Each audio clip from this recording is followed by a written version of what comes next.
Good morning, everybody. I am Morais M.N.S. under the registration number 4077, and we are from Group 69. Our final year project is titled Transforming Human Computing Function with Real-Time Gauge Tracking Technology. As a part of our research, we have selected a highly relevant and impactful conference paper to present. The paper is titled Monocular Free-head 3D Gauge Tracking with Deep Learning and Geometry Constraints. This is authored by Praveenan J and Minhaj M.H.A. This work was presented at the 2017 IEEE International Conference on Computer Vision. The paper has received 64 citations, reflecting its strong influence and relevance in the academic community. In this presentation, we will walk you through the research methodology, key distributions, and findings of their work. The main objective of the paper is to estimate a person's 3D gaze detection using only a single RGB camera while allowing natural head movement. This addresses a major limitation in traditional gaze tracking systems, which often depend on hardware like infrared sensors or multi-camera setups and typically require the user to keep their head still. To achieve this, the authors propose a novel dual convolutional neural network architecture. One CNN is used to estimate the head pose angle, and the other CNN is designed to predict eyeball movement. What makes the approach especially innovative is the introduction of a gaze transform layer. When we are thinking about the gaze tracking system, we can identify the importance of this.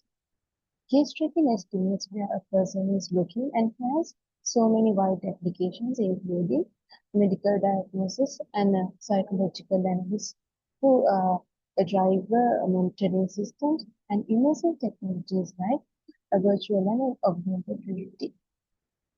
So this real-world tracking system comes with two big challenges, namely overfitting and head pose ambiguity.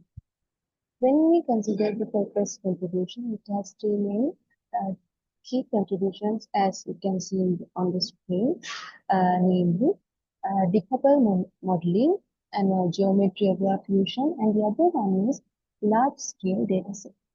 So when you can see we have introduced a new dataset with 200 subjects and 240,000 images, covering a wide range of head poses, gaze direction, light conditions, and operations, making it ideal for real-world and cross-subject evaluation. When considering the overview, this paper provides a powerful, efficient, and scalable solution for 3D gaze tracking using only a monocular camera, really as closer to make gaze-based estimates, gaze-based human computer interaction more natural, accessible, and practical. Now I invite my friend Anupika to elaborate to you the objectives of the conference paper. Thank you.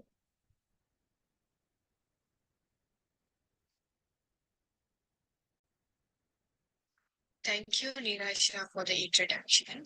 So basically, the primary goal of this paper is to develop a 3D gaze tracking system that works using a just single monocular camera, and more importantly, it allows for free head.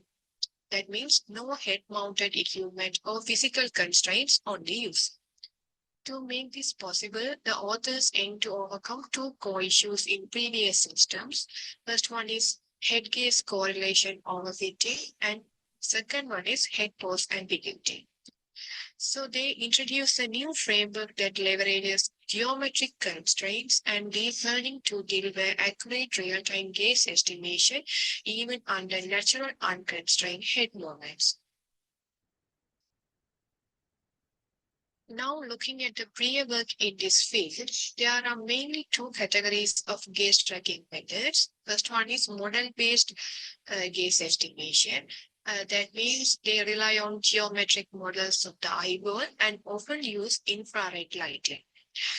While they can precise, they depend on specialized hardware, making them costly and less accessible.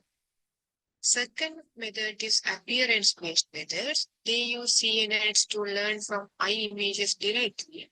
They are much more flexible and work with a just webcam. But the downside is that they often overfit to specific data sets and struggle with generalization.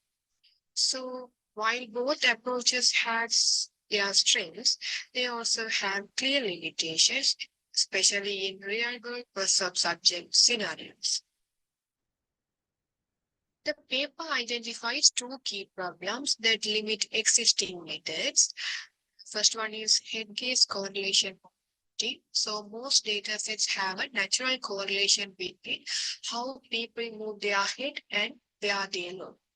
If a model learns these correlations blindly, it may perform well on the training set but fail when tested on the new users or in different environments.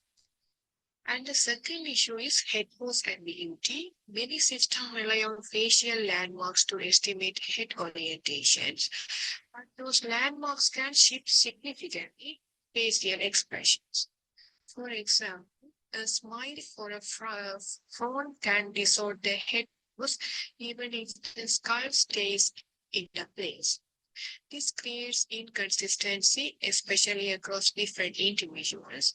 Together, these issues lead to poor cross-object and cross-data set performance, which is a major obstacle in building a practical, scalable gaze tracking system. So, to address these issues, the authors propose a new deep learning framework that separately weighs head pose and eyeball movement and then traces them using a geometric-based gaze transformation layer. They also adapted two-step training process, starting with rough labels and later fine-tuning with accurate gaze data. So this is basically just an overview. My teammates will walk you through the architecture, training strategy, and results in the following sections. Thank you, Nidhi. A large and diverse dataset was created to support free-head 3D case tracking. High accuracy across different users and environments was targeted. During the data collection, focus was given to three main aspects: wide distribution, device independence, and 3D annotations. Wide distribution means they included many head positions and the eye movements to make the model generalize well. Device independence allows the model to work with different camera setups, and full 3D case directions were annotated to improve the real-world performance.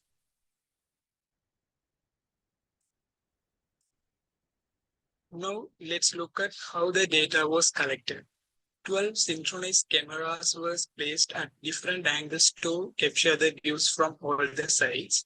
Two large 60-inch screens were used to show both head pose and the eye targets. And mirror-based calibration method was used to accurately place the screens in the 3D space. Then, they followed a series of eyeball targets using only their eyes without moving their head.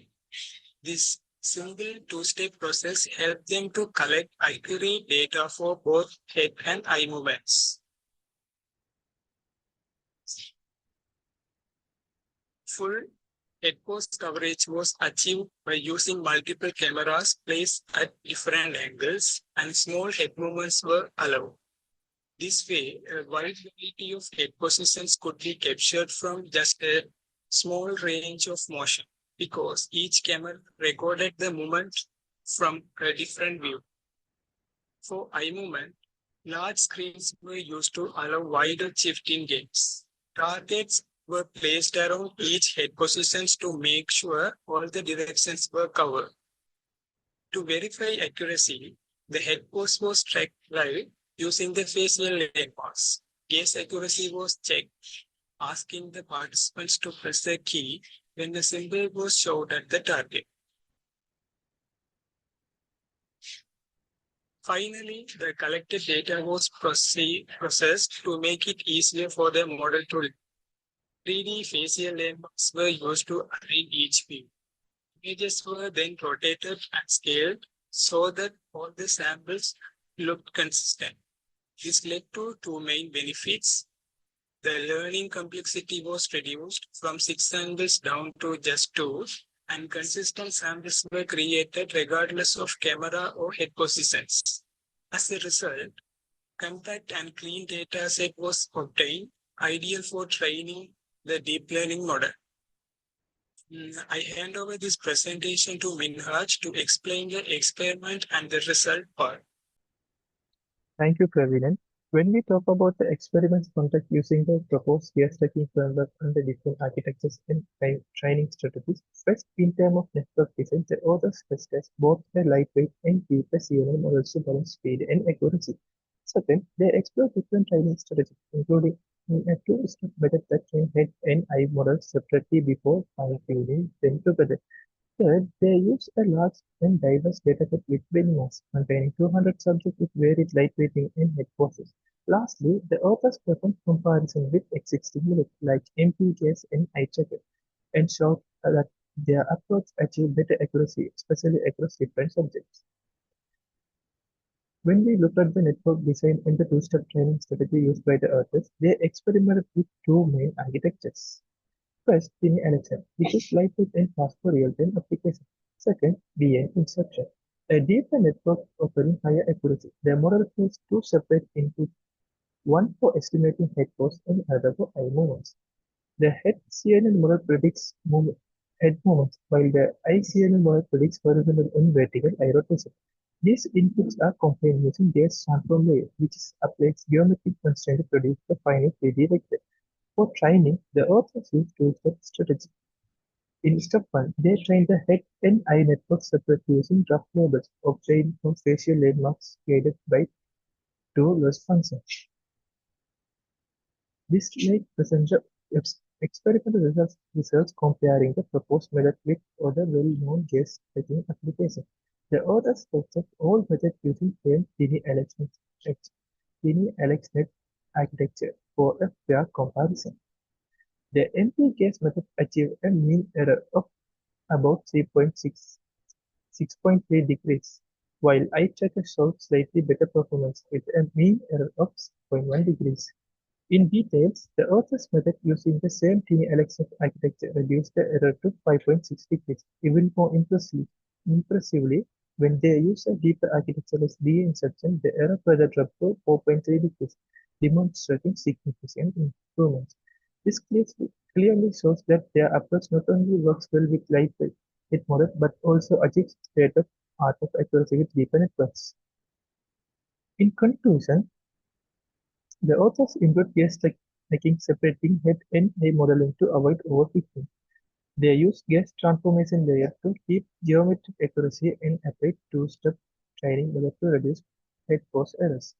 Their new large dataset helps the model perform better across different people. Overall, their method achieves better results than previous approaches. In future works, can aim to extend the gas estimation system to support multi-view and depth-aware input, which will improve accuracy in three-dimensional tracking.